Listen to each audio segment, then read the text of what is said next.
In today's video, I'm going to teach you how to manage inventory in QuickBooks Online. By the end, you'll know how to set up your products correctly and keep your stock levels accurate as you buy and sell items. Let's start with adding inventory products. In QuickBooks Online, go to the Sales menu, then choose Products and Services. In the top right, click New. From the Item Type options, select Inventory.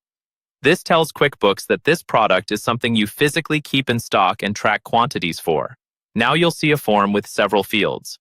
Take your time here because these details affect your reporting later. Start with the name.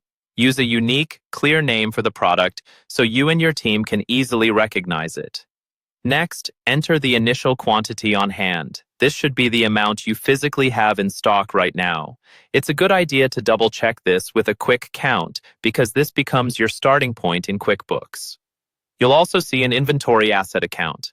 This is the account QuickBooks uses to track the total value of all units of this product you have on hand. Usually, you'll use your default inventory asset account, but if you're not sure, confirm with your accountant before changing it. Then, enter the sales price. This is what you charge your customers when you sell one unit of this item. Right below, you'll choose an income account. That's where the revenue from selling this product will be recorded. You'll also see a field for cost. This is what you pay your vendor for one unit. That connects to the COGS, or cost of goods sold, account. The COGS account tracks the cost that moves out of inventory whenever you sell an item, so your profit reports are accurate. Set a reorder point if you want QuickBooks to flag when your stock falls too low. This is simply the quantity where you want to be reminded to reorder. Finally, you can select a preferred vendor, which makes it faster to create purchase orders later.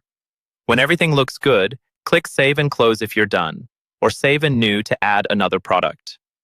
Now let's look at managing your inventory flow.